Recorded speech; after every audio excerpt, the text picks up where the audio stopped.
नमस्कार, स्वागत है साहित्यिक झरोखा चैनल पर। आज हम करेंगे अमरकांत की कहानी दोपहर का भोजन और इस कहानी में सिद्धेश्वरी के चरित्र के बारे में आज हम जानेंगे। तो आइए देखते हैं। देखिए, सबसे पहले बात करें ये कहानी किसकी है। अमरकांत जी की कहानी है। नाम इस कहानी का क्या है? दोपहर का भोजन। इस कहानी में अगर हम देखें तो निम्न मध्य वर्गीय परिवार की आर्थिक तंगी, भूखमरी और बेकारी का मार्मिक चित्रण है।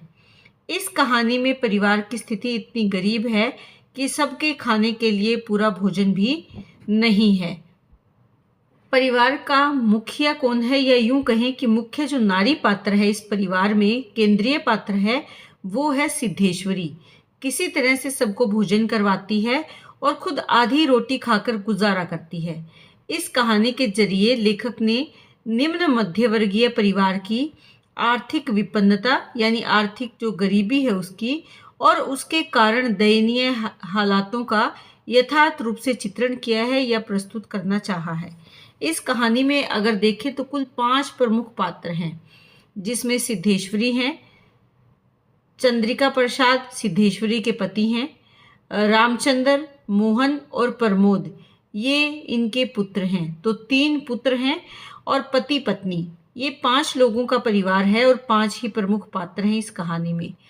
कहानी के प्रकाशन की अगर बात करें तो 1956 में इसका प्रकाशन हुआ और कौन सी पत्रिका में? कहानी नामक पत्रिका में इसको प्रकाशित करवाया गया। अब अगर सिद्धेश्वरी के चरित्र की बात करें तो उसकी कुछ विशेषताएं हैं जिनके बारे में हमें पता होना चाहिए, या जब हम उनका चरित्र चित्रण करें तो इन विशेषताओं के द्वारा कर सकते हैं। जिसमें सबसे पहली विशेषता क्या है? दृढ़ता और संयम। देखिए, जो सिद्धेश्वरी है वो दृढ़ निश्चयी है, यानी उसमें किस प्रकार का उसका व्यवहार है, दृढ़ है वो अपने व्यवहार में। वो आर्थिक गरीबी का सामना करती है, या आर्थिक दृष्टिकोण से अगर देखें तो वो बहुत ही गरीब है।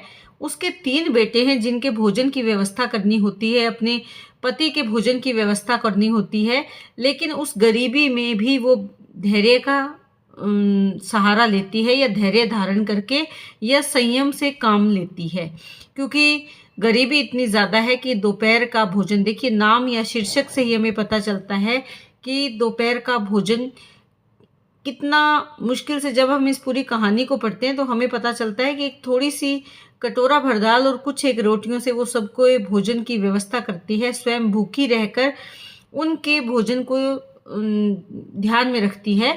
तो यहाँ पर कौन सी ऐसी स्त्री कर सकती है जिसमें दृढ़ता और संयम का भाव हो? तो ये भाव हम सिद्धेश्वरी में देख सकते हैं। दूसरा क्या है? झूठ बोलना। देखिए, जो झूठ अपने परिवार के भले के लिए बोला जाए वो झूठ झूठ नहीं कहलाता। तो यहाँ पर भी कुछ इसी प्रकार का स्वभाव किसका है? सिद्धेश्वरी का है। अपने परिवार के लिए वो झूठ भी बोलती थी।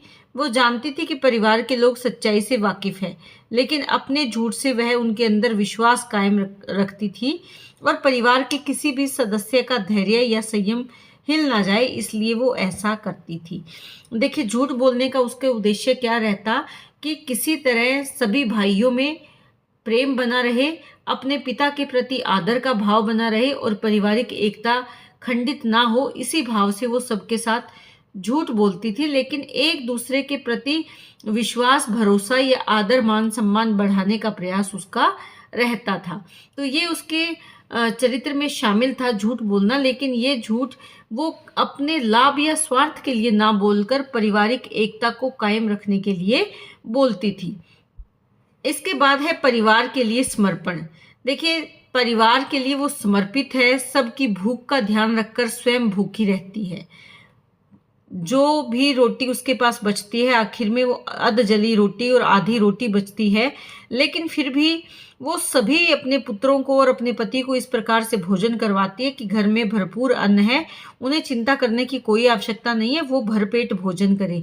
लेकिन वो बहुत अच्छे से जानती है कि ऐसा कुछ भी नहीं है और स्वयं आखिर में आधी रोटी खाकर अपना गुजारा करती है। एक लोटा भर पानी वो अपने पास रखती है ताकि बाकी भूख उस पानी को पीकर बुझाई जा सके। और ये किसके लिए है? क्योंकि वो परिवार के प्रति समर्पित है, सबका पेट भरा जा सके, ऐसा भाव उसमें देखने को मिलता है। परिवार में प्रेम बनाए रखना। देखिए, सिद्धेश्वरी पूरे परिवार के लोगों में प्रेम भाव बनाए रखने का प्रयास करती है। इसीलिए वो झूठ बोलती है, बड़े बेटे के सामने छोटे की बड़ाई करती है, छोटे के सामने बड़े की बड़ाई करती है, अपने पति के सामने अपने बच्चों की बड़ाई करती है और इस प्रकार का माहौल बनाती है कि सब एक दूसरे से प्रेम और आदर का भाव बनाए रखें ताकि उनके बीच में किसी प्रकार का तनाव ना हो। इसीलिए यहाँ पर ये सिद्ध होता है कि वो परिवार में प्रेम बनाए रखने का प्रयास करती है। इसके साथ-साथ उसके चरित्र में आशंका का भाव भी है। आशंका किसकी?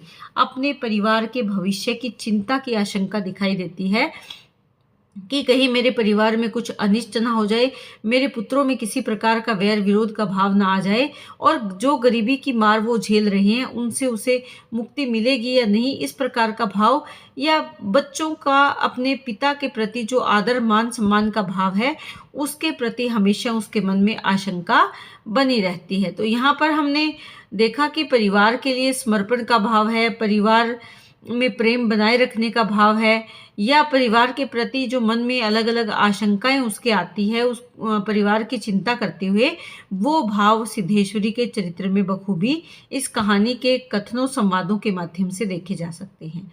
तो उम्मीद करती हूँ कि सिद्धेश्वरी के चरित्र की विशेषताएँ आपको बहुत अच्छे से समझ में आई और ये लिखकर आप अपने प्रश्न को हल कर सकते हैं। बहुत-बहुत धन्यवाद। इसी तरह चैनल से जुड़े रहें, लाइक करें, शेयर करें, सब्सक्राइब करें।